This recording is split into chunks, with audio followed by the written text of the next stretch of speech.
this episode, we are going to make privacy attacks against AI systems feel understandable, because they can sound like mysterious hacker magic until you see what the attacker is really trying to do. The basic goal of these attacks is not always to break into a server. Sometimes the goal is simply to learn something private by carefully interacting with the model. That private thing could be a person's information, a confidential record, a proprietary document, or even a hidden pattern about what the model has seen before. Model inversion, MI, is one of the best-known ideas here, and it refers to attacks that try to reconstruct sensitive information by probing the model's outputs.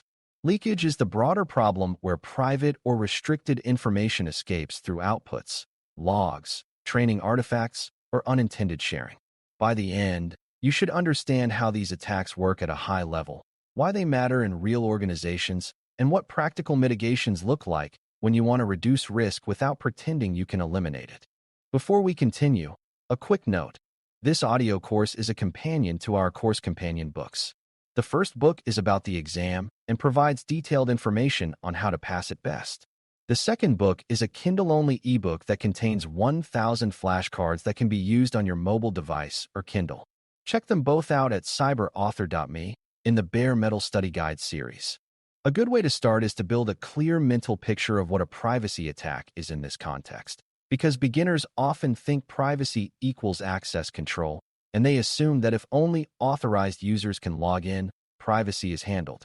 A privacy attack against a model is any method that uses the model's behavior to infer information that should not be revealed, even if the attacker never sees the underlying dataset directly.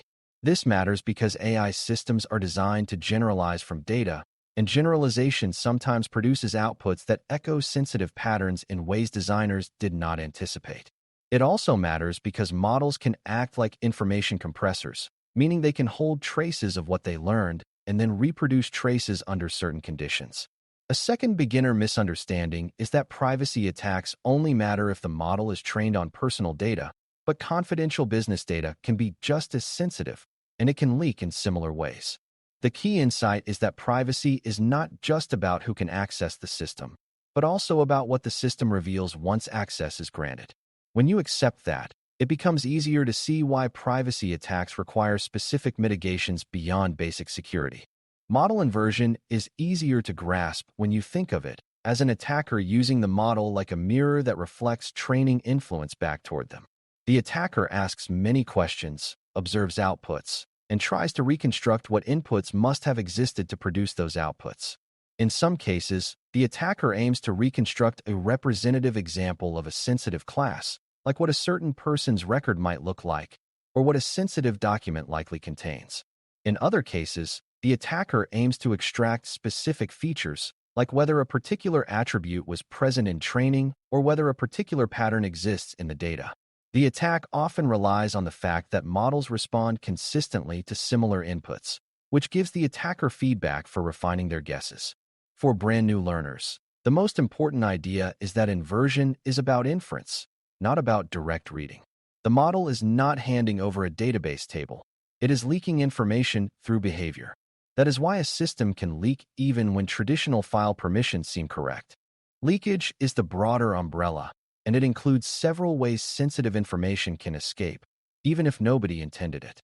One path is memorization-like behavior, where the model repeats a fragment of something it saw, such as a name, an address, a credential-like string, or a proprietary phrase. Another path is retrieval leakage, where the system pulls an internal document to answer a question and then reveals more of that document than the user should see. Another path is logging leakage, where prompts and outputs are stored for debugging or analytics, and those logs become an unprotected archive of sensitive content. A fourth path is training data reuse, where sensitive prompts or documents become part of future tuning datasets, increasing the chance that private details are reinforced and later repeated. Beginners sometimes assume leakage is rare because it sounds dramatic, but small leaks can happen frequently, and small leaks can still be harmful.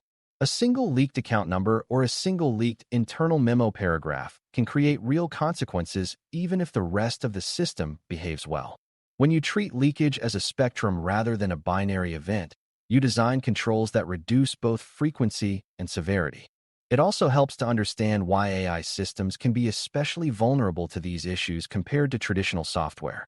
Traditional applications are usually built with explicit rules about what data can be shown, and those rules are tied to specific database queries and permission checks. AI systems, especially those that generate language, produce outputs based on patterns, and patterns are harder to fence perfectly with simple if-then logic. If the system is designed to be helpful, it may attempt to answer even when it should refuse, and that creates openings for probing. Another vulnerability is that AI systems often ingest unstructured text, such as emails, tickets, documents, and chat, and unstructured text is where sensitive details hide. A third vulnerability is that teams often add capabilities over time, like new data sources, new integrations, or new tuning, and each added capability expands what can leak. Beginners should also notice the role of user trust, because if users believe the system is safe by default, they will paste more sensitive content, which increases the amount of sensitive content that can possibly leak. The system becomes a privacy risk amplifier when it encourages oversharing and then stores or reuses that overshared content. This is why privacy risk is deeply connected to product design and training, not just to technical controls. A practical way to reason about privacy attack risk is to think in terms of what the attacker needs to succeed. First, they need access, which might be public access, customer access, or insider access, and the level of access shapes the threat. Second, they need observability, meaning they can see model outputs and learn from them, which makes rate limits and monitoring relevant. Third, they need stability, meaning the model responds consistently enough that probing yields patterns rather than noise. Fourth, they need a target, meaning there is something sensitive worth extracting, such as personally identifiable information, PII, or proprietary content, and that target must be present in the model's influence path. If you reduce any of these ingredients, you reduce the attack's success probability. Beginners often look for a single mitigation, but the better approach is to disrupt the attacker's recipe. For example, reducing the sensitive target through minimization is powerful, and reducing observability through output controls and monitoring is also powerful. The risk is highest when sensitive content is present, access is broad, outputs are detailed, and there is little oversight.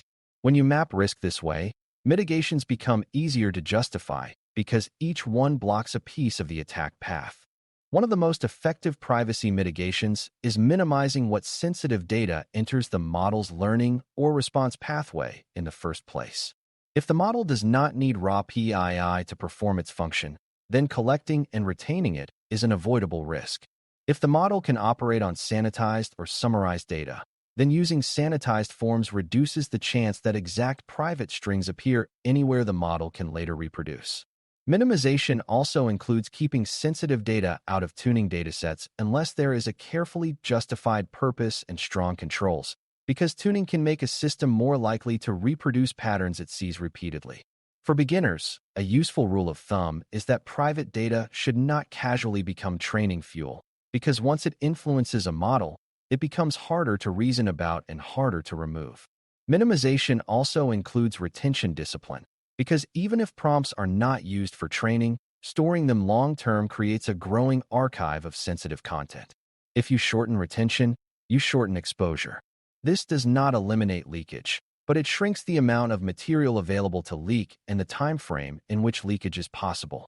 Another core mitigation is access control, but in a privacy attack-aware way that goes beyond simple login. Access control should define who can use the system, who can use high-risk features, and who can reach sensitive data sources through the system. If a feature performs retrieval across internal documents, then access control must ensure the retrieval scope matches the user's permissions, not the model's curiosity. That is a subtle but critical point. The model should not be a backdoor that can see everything and then decide what to reveal. Least privilege is the principle that users and services should have only the access required for their job. And for AI systems, it also means the model should be scoped to the smallest data universe needed for the use case. Beginners sometimes think permissions are an IT detail, but here permissions are a privacy boundary. If the model can retrieve confidential content, then a curious user can become an effective attacker simply by asking clever questions. When access is constrained and retrieval is permission-aware, you reduce the chance that leakage becomes a discovery tool for insiders and outsiders alike. Output control is another practical mitigation, and it matters because privacy attacks rely on what the model says, not only on what it knows. Output control can include refusing certain categories of requests, reducing overly detailed answers, and preventing the model from repeating sensitive-looking strings. It can also include designing the system to emphasize high-level summaries rather than verbatim reproduction when the content is sensitive. A beginner misunderstanding is that more detail is always more helpful, but detail increases leakage risk because it increases the chance that sensitive fragments are revealed. Output control also involves uncertainty discipline, because models that confidently guess missing details can accidentally invent a private detail that resembles a real person or a real record, causing harm even if the detail was not truly in training. Another aspect is consistency in refusals, because attackers learn from inconsistent behavior, and inconsistent refusals can guide them toward what triggers disclosure. Output control should therefore be treated as part of safety testing, where you probe the model for privacy leakage pathways and confirm it does not comply. When output control is combined with minimization and access boundaries, the model has less to leak and fewer opportunities to leak it. Monitoring and throttling matter because privacy attacks are often iterative, meaning the attacker asks many questions and learns from small hints. If you can detect unusual probing behavior, such as high volumes of similar queries, repeated attempts to elicit restricted content, or patterns that resemble extraction, you can intervene before a leak becomes large. Throttling, like rate limits and usage limits, reduces the attacker's ability to explore the model's behavior space quickly. Monitoring also helps you detect accidental leakage, such as when users report that the system revealed something private or when logs show suspicious output patterns. Beginners sometimes think monitoring is only about uptime and performance, but in AI risk management, monitoring is also about misuse and harm. A monitoring program should be designed so that privacy incidents are not discovered months later through rumor, but detected quickly through signals. This requires clear ownership, clear escalation paths, and a habit of turning real incidents into new tests. Monitoring is not a silver bullet, but it changes the attacker's economics by making persistence riskier and faster to spot. When you cannot eliminate a threat, making it visible is a strong second best. A very important mitigation category is controlling what gets stored, because storage creates a second life for sensitive data beyond the immediate interaction. If prompts and outputs are logged verbatim, those logs can become a privacy minefield, especially if they are accessible to many teams for troubleshooting.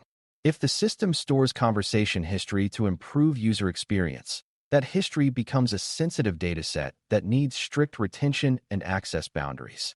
If you store data for analytics, you must consider whether the analytics need the raw content or whether summaries and counts would suffice. Beginners often treat storage as harmless because it feels passive, but storage is active risk because it increases what can be breached, misused, or accidentally shared. Storage also interacts with vendors, because some services retain data for their own operations unless contracts and settings restrict it.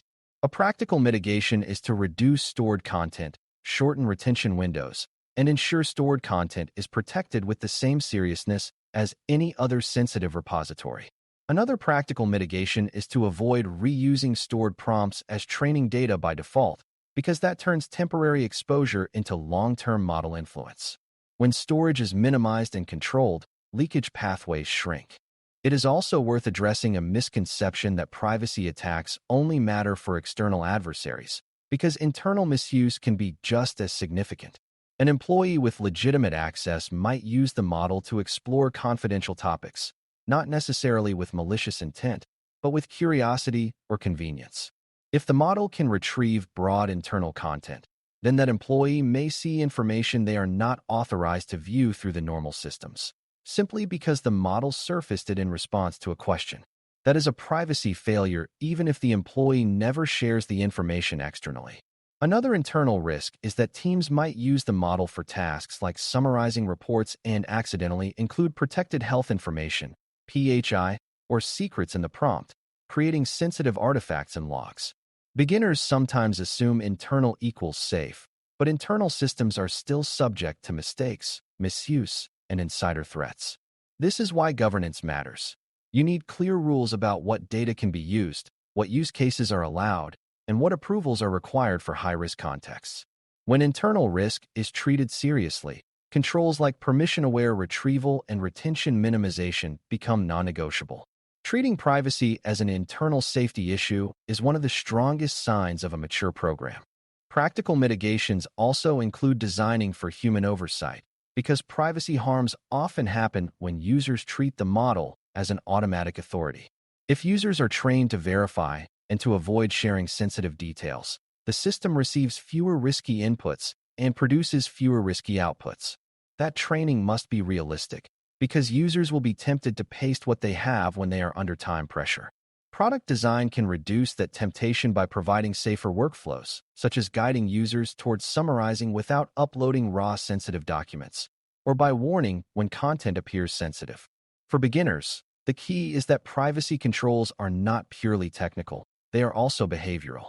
If the system's interface invites oversharing, policy reminders alone will not stop it.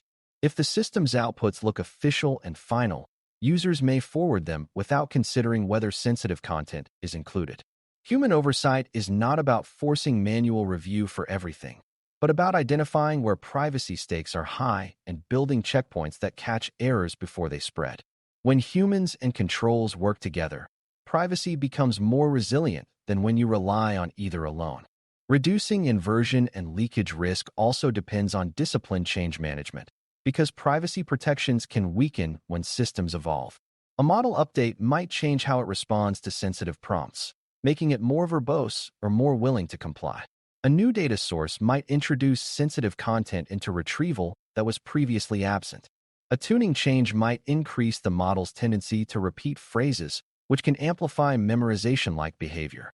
This is why privacy testing should be part of regression testing, meaning you rerun privacy-focused tests after changes to ensure protections still hold. Beginners sometimes assume that safety controls are static features, but in practice controls need maintenance as the system changes.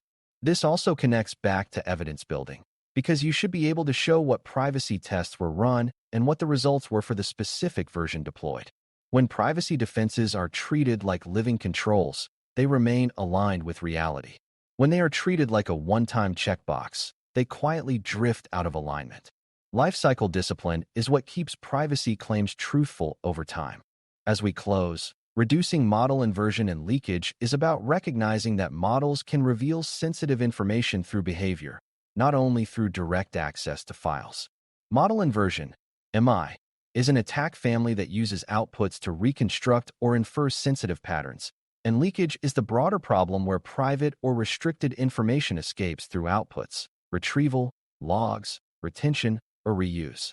Practical mitigations focus on breaking the attacker's recipe by minimizing sensitive data in the model's influence path, enforcing least privilege for users and retrieval scope, controlling outputs so the system does not reveal sensitive fragments, and monitoring for probing behavior that suggests extraction attempts. Strong programs also control storage and retention because stored prompts and outputs become long-term privacy liabilities, and they treat internal misuse as a real risk rather than an afterthought. Human factors matter because trust and oversharing are common, so training and user experience design must support safer behavior without relying on perfect judgment. Finally, privacy protections must be maintained across updates through testing and governance gates, because change can quietly weaken defenses. For brand new learners, the key takeaway is that privacy in AI is not just about keeping data locked away. It is about preventing the model from becoming a new pathway for sensitive information to escape. Thanks for listening. For more audio courses, daily newsletters, and more, please visit baremetalcyber.com.